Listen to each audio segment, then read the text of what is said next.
Today we are going to study chapter number 43, quiz 3. Okay, before 43, chapter number 44.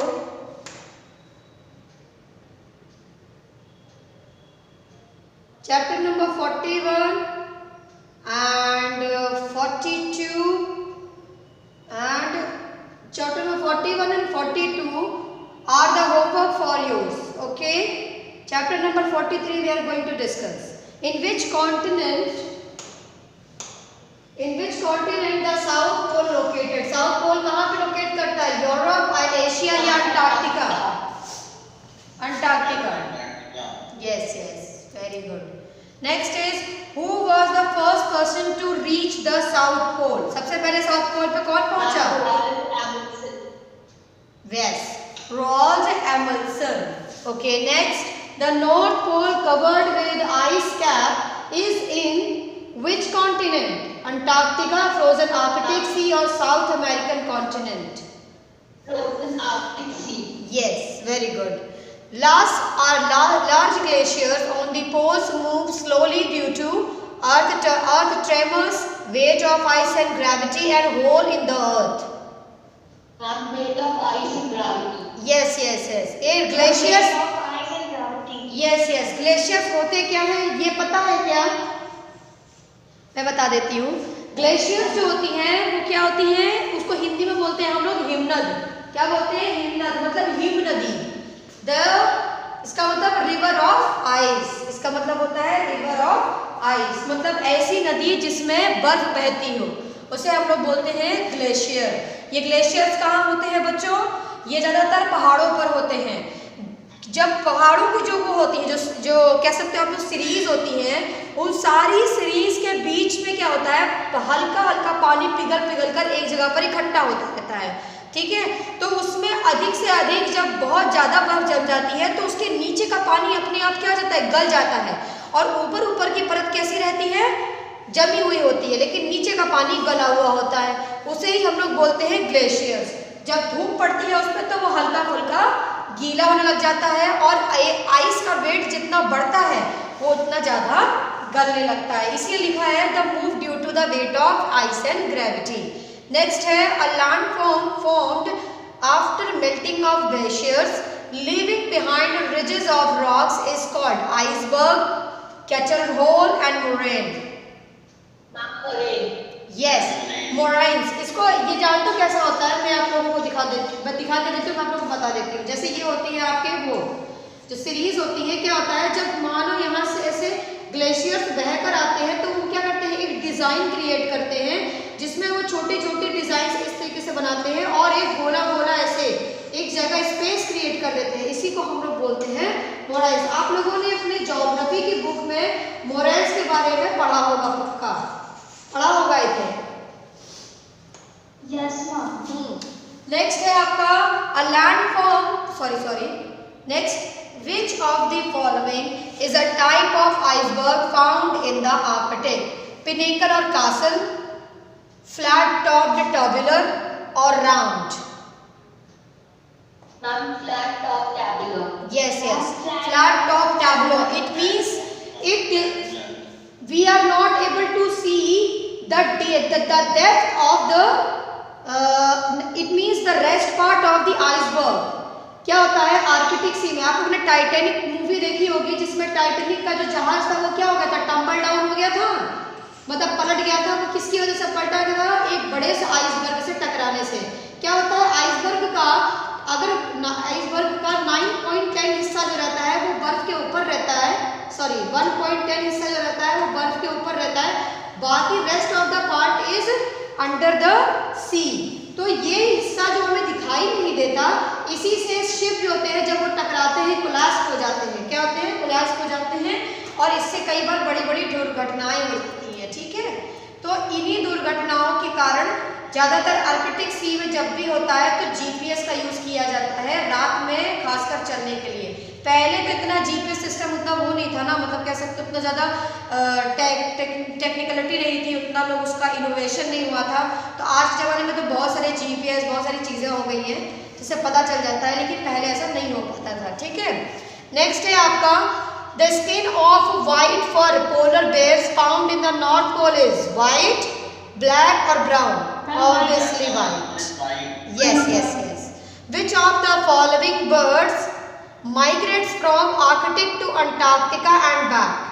So you know these are the birds, those who took longest, class, they took longest travel distance going from Arctic to Antarctica. तो ये जो birds हैं ये सबसे ज़्यादा तो दूरी तय करने वाली बर्ड्स हैं। इनको हम क्या बोलते हैं? यस, आर्कटिक टर्न बोलते हैं। ये नॉर्थ पोल से साउथ पोल की ओर उड़ती है। ठीक है, नेक्स्ट है the highest point of Antarctica is Wilson Massive, Mount McMurdo. Yes, Wilson Massive. Next one, who was the first man to reach the North Pole? Edmund Hillary, Floyd Bennett, Robert Peary.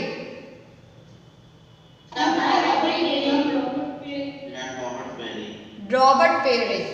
Okay. मैंने answers ठीक नहीं करे। अल्बर्ट्रॉस जानते हो क्या होता है बच्चों? कोई जानता है? हाँ मैम, ये वॉइस इज नॉट ऑडिबल। बेटा, do you know what is albatross? No ma'am. बेटा, अल्बाट्रॉस होता है ना, वो एक तरीके का पक्षी होता है। मैं तुम लोगों को बता दूं, जैसे क्या होता था पहले जमाने में, अभी आज की बात नहीं कर रही हूँ मैं, बहुत पुराने जमाने की बात कर रही हूँ। 1700-1600 के समय की मैं बात कर रही हूँ, मतलब 16th और 15th सेंचुरी की बात कर रही हूँ। उस जमाने में जीपीएस सिस्टम तो होता नहीं था। टेक्निकल जो सपोर्ट है हमारे पास आज हम लोगों को मिल जाता है जब हम यात्रा करते हैं, ये पहले नहीं हुआ करता था। तो लोग क्या करते थे, जो समुद्री यात्राओं पर जाया करते थे, वो अल्बाट्रॉस मतलब जो पक्षी था, उस पक्षी को देख करके जमीन का पता लगाया करते थे। जैसे समुद्र में वो फंस गए, ठीक है, समुद्र में वो फंस गए हो, उन्हें ये नहीं पता कि अब उन्हें किस दिशा में जाना है। ठीक है, तुम लोग जो कह रहे हो कि अब मैम कंपास का यूज तो करते ही थे, अगर मानो कंपास नहीं है, उस स्थिति में बताओ क्या करेंगे? उस स्थिति में सबसे अच्छा तरीका होता था कि अगर अल्बाट्रॉस आपको दिख जाए तो वो जिस दिशा की ओर जाएगा, इसका मतलब कि वो हमेशा कहाँ जा रहा होगा? वो जमीन की ओर जा रहा होगा। इससे ये पता चल जाता था कि अल्बाट्रॉस के होने से जमीन का पता चल जाता था। तो पहले जमाने में लोग अल्बाट्रॉस का यूज भी एक तरीके से किस में करते थे? समुद्र में जमीन का पता लगाने के लिए करते थे। आया समझ में? इसलिए अल्बाट्रॉस का बहुत ज्यादा महत्व है। इसका वर्णन बाइबल की बुक से लेकर आपके नॉर्मल बुक्स तक मिलता है। मतलब इसका सबसे पहले वर्णन कहाँ मिलता था? बाइबल में मिला है। ठीक है, इसलिए इसको बहुत ज्यादा पवित्र पक्षी माना जाता है। कहते हैं अल्बाट्रॉस को मारना नहीं चाहिए, मतलब not according to the Hindu mythology, it is according to the Christian mythology I am telling about. Okay, next is space is completely empty, chaotic and silent. Yes, space is completely empty. Earth is the part of which galaxy? Milky Way. Now we are going to talk about some world records. Okay, or oldest professional club DJ leading a sort of double life. सुमिको उवामा, इसका नाम क्या है? सुमिको Iwamura. और इसका जो DJ वाला real DJ name था वो क्या था? DJ Sumiroc, AKA DJ Sumiroc. तो इसके नाम से लोग इसे जाना करते थे। ठीक है, इसके पास Guinness Book of World Record में he has put his name because of its working at DJ clubs for 83 years and 180 days। और ये डेट क्या थी, मतलब कब तक उसने काम किया? ये दर्ज किया गया था 25 मई 2018। Next one is of the record of the largest school, the number of pupils according to the number of pupils, not according to the area. कितने बच्चे हैं उस हिसाब से सबसे बड़ा स्कूल कौन सा है? The largest school in terms of प्यूपिल in the city Montessori school in Lucknow, Uttar Pradesh, India. which had 55,547 pupils as of 16 जनवरी 2019। मतलब ये दर्ज किया गया था 16 जनवरी 2019 में। इसके कितने कैंपस है पूरी सिटी में? 18 कैंपस है बच्चों। नेक्स्ट है आपका largest collection of model cars. ये मॉडल कार क्या होती है अब मैं बता दे रही हूँ। मॉडल कार क्या होती है? जब किसी भी ऑटोमोबाइल कंपनी क्या करती है, जब वो नई कार बनाती है या लॉन्च करती है, उससे पहले वो उस नई कार की डिज़ाइन को एक छोटे से खिलौने में ड्रॉ करती है, ठीक है, खिलौना बनाती है, उसका टॉय बनाती है। तो इस व्यक्ति जिसका नाम है Nabil Karam, he is from Lebanon. Lebanon is an African country. So Nabil Karam ने क्या किया था, वो सारे मॉडल्स इकट्ठा किए थे। उसने अपने घर में 2 कमरे केवल और केवल इसी कलेक्शन के लिए रखे हुए हैं, ठीक है। And he has also the largest collection of stamps featuring automobiles. उसने स्टैम्प्स भी कलेक्ट करे हैं सबसे ज़्यादा मात्रा में, जिसमें ऑटोमोबाइल्स की डिज़ाइन बनी हुई थी। Next, the oldest desert, the Namib desert 2000 kilometre span and it is the oldest desert which has been arid. Arid, you know, it means dry. Arid means dry, totally dry. It means no plants, no greenery can be found in the Namib desert. It is in Namibia country. It is in Namibia country, very sparsely populated area of the world. So it is 80 million years old. 80 million, it is a huge number, you know. Next one, the longest bridge tunnel. The Hong Kong Zhuhai Macau Bridge is made of nearly 35 kilometer bridge and road section and a 6.7 kilometer tunnel, and has been dubbed the longest bridge cum tunnel sea crossing. What is the speciality of this bridge? That the bridge is also having a tunnel and it is crossing the sea also. That's why the bridge is very important to know. And he is of its own kind. He is of its own kind. अपने आप में अनोखा है. And it is of 35 kilometer bridge long. Okay. Next, the largest collection of Dragon Ball memorabilia. Yes. Ma'am, the voice is bursting. Hello. That's just not audible. Hello. Yes, ma'am. आ रही है मेरी आवाज? Yes, ma'am. जिसको भी मेरी आवाज नहीं आ रही है बेटा, एक बार आप लीव करके वापस से ज्वाइन करो, ठीक है। नेक्स्ट है आपका largest collection of Dragon Ball memorabilia. Okay, so the largest collection of Dragon Ball, ये होता क्या है? ये एक तरीके का कार्टून है, आता था पहले, अब नहीं आता है। तो ड्रैगन बॉल में क्या होता था, अलग अलग कैरेक्टर्स होते थे। उन कैरेक्टर्स के टॉयज जो होते थे वो मार्केट में मिलते थे। तो इस व्यक्ति जिसका नाम है आपका हितोशी उचिडा, ठीक है, हितोशी उचिडा नाम का व्यक्ति जो कि जापान से बिलोंग करता है, कीटा टोक्यो जापान से, उसने 18 जून 2019 को अपना नाम Guinness Book of World Record में लिखवाया था। किस लिए? कि हितोशी उचिडा ने ड्रैगन बॉल्स मेमोरेबिलिया को क्या किया था, कलेक्ट किया था, और उसने 2 अलग अलग रूम्स में 10,098 आइटम्स कलेक्ट किए हैं। तो इसलिए उसने अपना वर्ल्ड रिकॉर्ड में नाम लिखवाया। आप लोग उस आदमी का फेस देख सकते हो, you can see the face of this man. Next one, the largest comic book published. पूरी दुनिया की सबसे बड़ी कॉमिक बुक, कॉमिक्स आप लोग जानते हो, we are very keen and very interested in comic books. So the largest comic book published measures 7 square feet, 73.28 square inches. It is called Turma de Monica. The name of the comic is Turma de Monica and created by Mauricio de Souza Productions.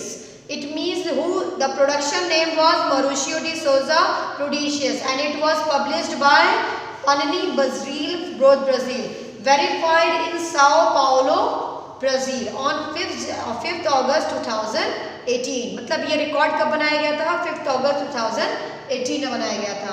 इस किताब में कुल मिलाकर कितने page हैं? 18 page है और इसका ISBN नंबर भी दिया हुआ है। And it was printed in a run of 120 copies. पहली बार में इसकी कितनी कॉपीज बनाई गई थी? 120 कॉपीज बनाई गई थी। इतनी बड़ी कॉमिक्स है कि 2 लोग मिलकर इसे पकड़े हुए हैं, I think. And you can see that it was 2 feet 3.51 in wide, it means it is such wider, and 3 feet 3.29 inches high, okay, with a weight of 1.92 kilogram. Next, the longest glass bottomed bridge. इसका तो आपने बहुत सारे videos YouTube में देखे होंगे। The longest glass bottom bridge, ये कहाँ पर है बच्चों? चाइना में है, आप सभी को पता होना चाहिए, ठीक है। And it is of a unique quality bridge. Unique quality क्यों है इसकी? क्योंकि ये ब्रिज 2 वैलीज को जोड़ता है। It is actually for the adventure, it is only for the adventure.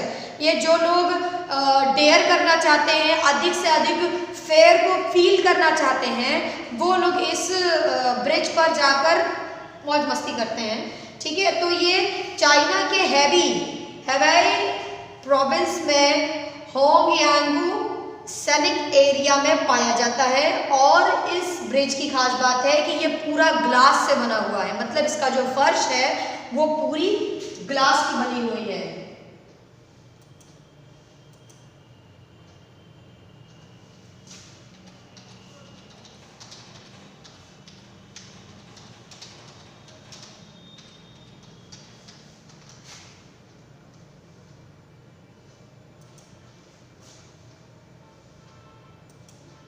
Class, you can see the image of the glass bridge.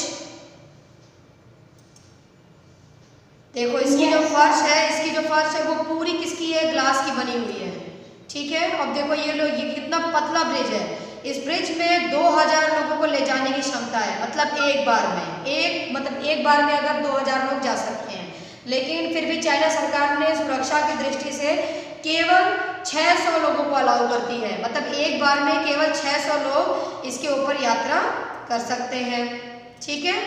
ये pictures आप लोग देख रहे हो, लोग यहाँ पर घूमने जाते हैं, कई लोग तो डर के मारे इस पर चलते हैं ये, और जो कमजोर हार्ट वाले होते हैं वो तो बिल्कुल नहीं जाते हैं, ठीक है।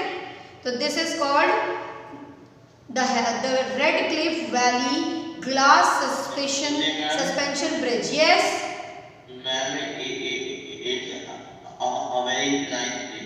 Yes, it is very nice bridge बेटा, and very dangerous also, क्योंकि बहुत कम लोग होंगे जो, मेरे जैसा आदमी तो नहीं जा सकता भाई, और बच्चों की बात मैं नहीं जानती, ठीक है।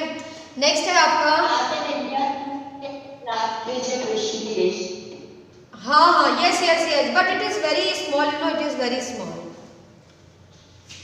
702 feet drop made from 1077 panels of 1.5 inches glass, मतलब 1.5 इंच ग्लास के यहाँ कितने पैनल्स लगे हुए हैं? 1077 पैनल्स लगे हुए हैं। And it is supported by the cables, पूरा जो वो है वो केबल्स सपोर्टेड है, इसमें किसी भी तरीके के पिलर्स का प्रयोग नहीं किया गया है। And its weight is 120 tons and the bridge is designed to take the weight of 2000 people, although no more than 600 tourists are allowed to cross at any one time. Okay, next is accepting criticism. So now we are going to talk about some human ethics. Ethics, you know, मतलब कि आपके अंदर कुछ ऐसी moral values होनी चाहिए जिस moral values से हम एक अच्छे नागरिक और एक good citizen बन सकते हैं। Like criticism is disapproval, and among all those virtues of a human nature, there is one thing that is accepting criticism. You know that it is always said that if you will be it is better to keep a bad foe than keeping a, क्या है, मैं भूल रही हूँ, मुझे याद नहीं आ रहा है, कि एक मूर्ख मित्र से एक चालाक दुश्मन अच्छा, कहते हैं ना।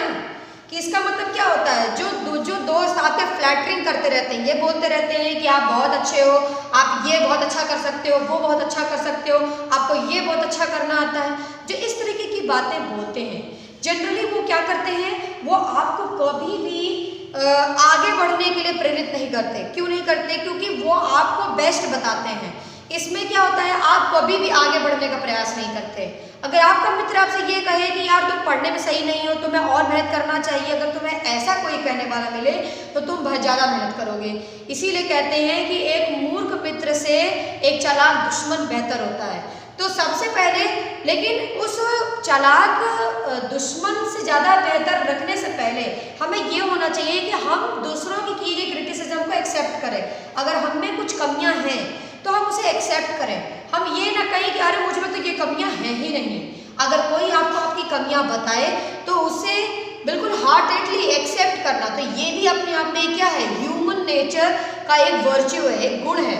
और इस गुण में ये गुण सब में होना चाहिए। ये बात सच है कि फ्लैटरी हर इंसान को पसंद होती है, लेकिन अगर somebody is telling about your deep, अगर your faults and somebody is telling about your mistakes, it means that he is wishing that you should be very perfect and better than you are earlier.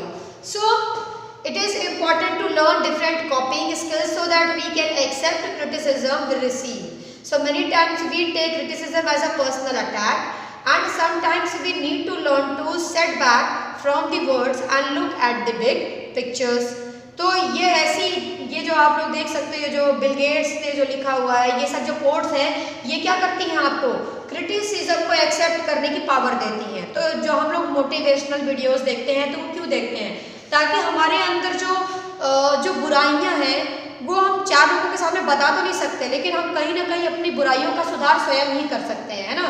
तो इसके लिए जरूरी क्या है, पहले हम criticism को सुनना सीखें, और अगर अपनी बुराइयां सुन रहे हैं तो उसमें क्या करें, इम्प्रूवमेंट करें। इफ़ यू आर क्रिटिसाइज, अब यहाँ पर आपको बताया है कि अगर आप क्रिटिसिज्म आपको सुनाया जाए तो आपको क्या करना चाहिए। लिसन विदाउट इंटरप्टिंग, उसको नहीं रोकना चाहिए, उसको बता दे देना चाहिए। Keep an open mind and really listen without thinking about why you did what you did. Do not take what they are saying as a personal attack, but as a way to make you better. Ask the person what you could do differently. Try this different way because it is actually might be better. So there is one Shiv Khera who is telling you something very wise. The wise people prefer to benefit from the constructive criticism rather than be ruined by the false praise. So this is very important, and we should also apply this in our life. So you see that some points are given to tackle the criticism. Stop your first reaction, remember the benefit of getting feedback, and listen for understanding, say thank you, and ask question to deconstruct the feedback, and request time to follow up. So these are some points, you have to read it yourself. Okay, next is 10 social skills. Since researchers have found that 10 basic social skills such as taking turns, listening, and simply being nice are just as important to children's academic success as the subject they study. So class, ambition, discipline, diligence, sociable and leadership, resilience, be nice, responsibility, forgiveness and patience. ये सारे क्या है, human nature के virtues हैं, ये सभी हमारे अंदर होने चाहिए। अब इसको तो डिफाइन नहीं करना पड़ेगा ना, ये सब लोग तुम लोग जानते हो। नेक्स्ट है आपका टाइम मैनेजमेंट क्वेश्चन है। इसमें क्या करना है, आपको अपने टाइम के लिए, टाइम को बचाने के लिए, उसे सही तरीके से यूज करने के लिए 4 पॉइंट्स अपने आप को देने हैं। ठीक है, पहला क्या लिखा है, I keep my work space tidy so that I can work efficiently. तो आप ऐसा कब करते हो, रेयरली, कभी कभी, समटाइम्स बहुत थोड़ा, रेयरली मतलब बहुत थोड़ा, समटाइम्स मतलब कभी कभी, फ्रिक्वेंटली मतलब ज़्यादातर, और ऑलवेज मतलब हमेशा। तो ये हो गया, आपको 4 पॉइंट्स अपने आप को देने हैं। अब इसमें लास्ट में आपको ये दिया होगा कि कैसे आपको मेजर करना है अपने आप को। हाँ, ये मतलब कुल मिलाकर आपको पता करना है कि आप में कमियाँ क्या हैं। ठीक है, नेक्स्ट है आपका टॉप 10 हाईएस्ट पेइंग जॉब्स। अब कौन कौन सी जॉब है जो हाईएस्ट पेइंग है। पहला है डेटा साइंटिस्ट, ये तो आप लोग जानते होंगे कि जो साइंटिस्ट जो डेटा कलेक्ट करने का काम करते हैं उन्हें हम डेटा साइंटिस्ट कहते हैं। नेक्स्ट है आपका मशीन लर्निंग एक्सपर्ट्स, जो रोबोटिक्स में होते हैं उन्हें हम बोलते हैं मशीन लर्निंग एक्सपर्ट। नेक्स्ट है आपका ब्लॉकचेन डेवलपर, ये आप लोग जानते हो क्या होता है blockchain horizontal cuts out the middleman, reduce cost and increase speed and reach. It is supposed to usher in great transparency and traceability. मतलब ये क्या होता है, जैसे आप अगर कोई काम करते हो तो बीच में जो बिचौलिए होते हैं वो आपका सारा पैसा खा जाते हैं। तो ब्लॉकचेन डेवलपर वो लोग होते हैं जो आपका जो प्रोड्यूसर होता है वो डायरेक्टली किसके साथ संपर्क करते हैं। जैसे मानिए आप दूध बेचने का काम करते हो, मैं एक बहुत ही सिंपल सा उदाहरण दे रही हूँ। अगर आप आपके घर में ढेर सारी अगर गाय है, भैंस है, तो आप क्या कर रहे हो, आप क्या कर रहे हो, मिल्क प्रोड्यूस कर रहे हो, ठीक है। और मिल्क प्रोड्यूस कर रहे हो तो उसको बेचने के लिए क्या करना पड़ेगा आपको किसी कंपनी से बात करनी पड़ेगी। फिर कंपनी आपको जो पैसा देगी आप सिर्फ उतने में संतुष्ट रहोगे। लेकिन वही कंपनी जब डायरेक्टली कस्टमर को सामान बेचती है तो वो दुगने तिगुने दाम पर बेचती है।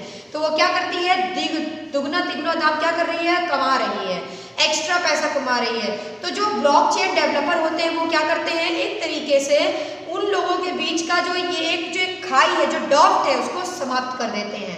तो ये सारे लोग क्या होते हैं, ब्लॉकचेन डेवलपर होते हैं। नेक्स्ट है आपका full stack software development. Software development ये लोग जानते हो कि ये काफ़ी हाई पेइंग जॉब है। नेक्स्ट है आपका प्रोडक्ट मैनेजमेंट। प्रोडक्ट मैनेजमेंट क्या होता है ये मैं आपको बता दूं। हर कंपनी में जब आप लोग किसी भी, अब थोड़ा बड़े हो जाओगे, जब नौकरी करने जाओगे, बीटेक कर लोगे, उसके बाद जब जहाँ भी आप लोग जॉब करने जाओगे तो वहाँ एक प्रोडक्ट मैनेजर होता है और एक टीम मैनेजर होता है। वो क्या करता है, किसी प्रोडक्ट को मार्केट में लाकर किस तरह बेचना है, क्या स्ट्रैटेजी होनी चाहिए, क्या एडवर्टीजमेंट होना चाहिए, ये सारी चीज़ें जो डिसाइड करता है उसे बोलते हैं हम प्रोजेक्ट मैनेजर। और ये कंपनी की सबसे बड़ी जॉब होती है एचआर के बाद। किसके बाद, एचआर के बाद। एचआर कौन होता है, हायरिंग अथॉरिटी। नेक्स्ट है आपका मैनेजमेंट कंसल्टेंट। मैनेजमेंट कंसल्टेंट को होते हैं, जैसे आप लोग जानते हो टीसीएस का नाम सुना होगा आप लोगों ने, मैंने कुछ दिन पहले बताया भी था आप लोगों को। टीसीएस क्या है, टाटा कंसल्टेंसी सर्विस है, ठीक है। इसमें क्या होते हैं, कंसल्टेंट बुक किए जाते हैं। जैसे आपके एमबीए करने के बाद जब आप लोग एमबीए करते हो, पीएचडी करते हो, तो आप लोगों को एक जॉब मिलती है जो मैनेजमेंट कंसल्टेंट होती है। हर कंपनी में एक मैनेजमेंट कंसल्टेंट होता है जो लोगों को, एम्प्लॉयर्स को और एम्प्लॉय को, सभी लोगों को जानकारी देता है और उनको बताता है कि किस तरह से वो अपने परफॉर्मेंस को इम्प्रूव कर सकते हैं। नेक्स्ट है आपका चार्टर्ड अकाउंटेंट। चार्टर्ड अकाउंटेंट कौन होता है, जो लोगों के अकाउंट्स क्लियर करता है। मतलब कि आपके मनी को, अगर आपने अधिक पैसा कमा लिया हो, जैसे अगर आपने ब्लैक मनी कमाया तो कैसे उसको वाइट कर किया जा सकता है, और आप जो इनकम है सरकार को ज़्यादा से ज़्यादा इनकम टैक्स देने से कैसे बच सकते हैं, ये सारी टेक्निक्स चार्टर्ड अकाउंटेंट के पास ही होती हैं, ठीक है। वैसे इसका लोग कभी कभी गलत इस्तेमाल भी करते हैं, लेकिन चार्टर्ड अकाउंटेंट जो होता है मेनली वो क्या काम करता है, आपके मनी को सही जगह इन्वेस्ट करने की प्लानिंग करता है। क्या करता है, एक तरीके से आपको एक तरीका बताता है किस तरह आप अपने टैक्स को बचा सकते हो, किस तरह इन्वेस्ट करके। Next RBI jobs, government sector, मतलब गवर्नमेंट सेक्टर में जितनी भी जॉब्स हैं, RBI, reserve bank of India की, ये सारी जॉब्स क्या होती हैं, सबसे ज़्यादा हाई पेइंग जॉब्स होती हैं। सीधी सी बात है, आप कुबेर के यहाँ काम करने जा रहे हो तो आपकी जॉब तो पैसे तो हाई मिलेंगे ही। नेक्स्ट है आपका मोर प्रोफेशनल एंड ऑड जॉब्स। इसके बारे में हम लोग नेक्स्ट क्लास में बात करेंगे class, because the time is already over. Okay, so class, I hope you all have understood the chapters.